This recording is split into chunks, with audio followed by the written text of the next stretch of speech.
सभी को राम राम। बहुत ही इंपॉर्टेंट अपडेट दे रहे हैं कल के लिए। और यहाँ पे सिचुएशन फिर से क्या हो गई है, ओवरबॉट सिचुएशन हो गई है, जो कि लाइव मार्केट में कोई इन्फॉर्मेशन आ गई थी। सबसे पहले मैं बात ये करना चाहूंगा कि आप देखिए, कल हमने आपको सेल ऑन राइज स्ट्रैटेजी बताई थी, तो मार्केट फ्लैट ओपन हुआ, जाके देखिएगा 9 बजे से देखिएगा 9:30 तक अगर आप देखोगे तो मार्केट ने आपको नीचे की तरफ पॉइंट दिए हैं 300 पॉइंट निफ्टी बैंक में। निफ्टी 50 निफ्टी बैंक दोनों निगेटिव हुए 3 से 4 बार। अगर आपने नहीं देखा तो जाके चेक कर दीजिएगा।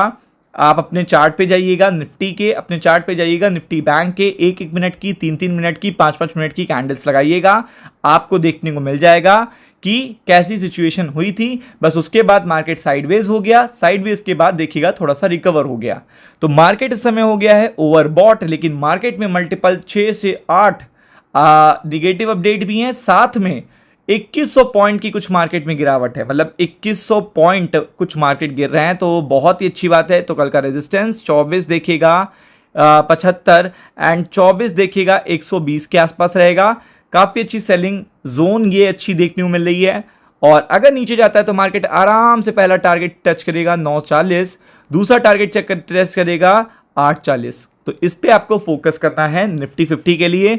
बात करेंगे निफ्टी बैंक की, तो आप समझ सकते हो कि निफ्टी बैंक में अगर 58,000 का लेवल टूटता है तो आपको सीधा देखने को मिलेगा ये लेवल, और ये लेवल भी टूटता है तो सीधा आपको देखने को मिलेगा ये लेवल।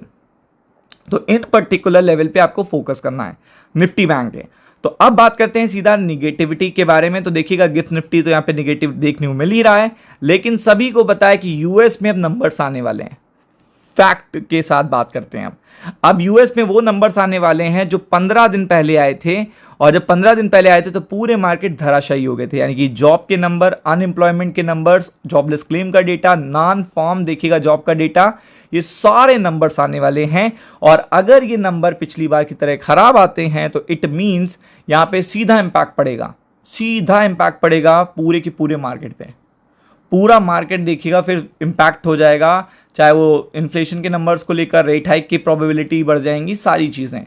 तो यूएस में ये चीज़ जानते ही आपको पहले पता चलने लगती है, तो इससे पहले ही देखिएगा यूएस रिएक्ट करना शुरू कर देता है। डाउ फ्यूचर्स 176 पॉइंट डाउन है, लेकिन यहां पे देखिएगा टेक स्टॉक्स तो सीधा 284% डाउन है, 84 पॉइंट्स डाउन है। आगे बढ़ते हैं तो ये चीज़ यहां तक नहीं रुके रहेगी, ये चीज़ देखिएगा जापान में भी देखने को मिल रही है। जापान में 510 पॉइंट की तो गिरावट है, लेकिन साथ में येन भी यहां पे देखिएगा बहुत तेजी से गिर रहा है। तो जापान की गवर्नमेंट उसको बचाने के लिए कोई ऐसी स्ट्रैटेजी अपनाने वाली है जो डॉलर के लिए तो अच्छी नहीं है और इंटरनेशनल मार्केट के लिए भी नहीं अच्छी है।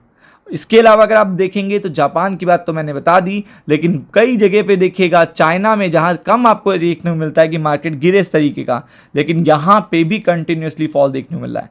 मतलब चाइना के मार्केट भी अगर ढीले हो रहे हैं तो इसका मतलब है टेंशन की बात है, इसको बिल्कुल लाइटली नहीं लिया जा सकता।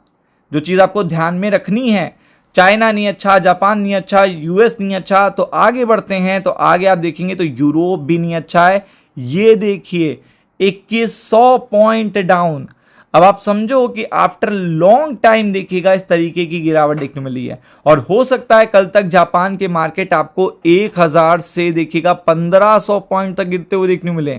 मतलब जापान में भी आपको इस तरीके की गिरावट देखने को मिल सकती है, जैसे कि आपको यूरोप के स्टॉक्स में देखने को मिल रही है और साउथ कोरिया के स्टॉक्स में भी देखने को मिल रही है। मतलब आप देख सकते हो कि इस समय कोई भी स्टॉक जो देखेगा, एक लेंडर है, कोई भी ऐसी कंट्री जो लेंडिंग प्रोवाइड करती है, अगर वहां पे मार्केट गिर रहे हैं तो पूरे इंटरनेशनल मार्केट पे उसका इंपैक्ट देखने को मिल रहा है। तो आप देख सकते हो कि जापान के मार्केट, चाइना के मार्केट जिस तरीके से ट्रिगर हो रहे हैं, बता रहे हैं कि इंडिया के मार्केट भी ट्रिगर कल होने वाले हैं। लेकिन बात यहां तक रुक जाती अगर ये चीज हम लोगों ने ना देखी होती कि सिल्वर भी, क्रूड ऑयल भी, सब भी क्रैश हो रहा है, साथ में केवल एक चीज बढ़ रही है, वो है हमारा लो, वो भी इंडियन रुपए का। इंडियन रुपया गिरता जा रहा है। आगे अगर देखेंगे तो खतरनाक ये हो गया है। ये सब कुछ बता रहा है कि डेटा खतरनाक आने वाला है।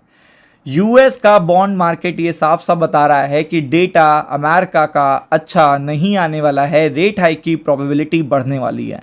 इस कारण से कल बहुत बड़ा देखिएगा आपको सेलिंग प्रेशर देखने को मिलेगा, क्योंकि यूरोप के बॉन्ड मार्केट भी यूएस के बॉन्ड मार्केट को देखकर ही सीधा तेजी से हाइप पे हैं। तो यानी कि बॉन्ड मार्केट छोड़ के सारे मार्केट गिर रहे हैं, तो इसका मतलब है कि कल सेलिंग प्रेशर देखने को मिलेगा। Be prepared for it. Ram Ram.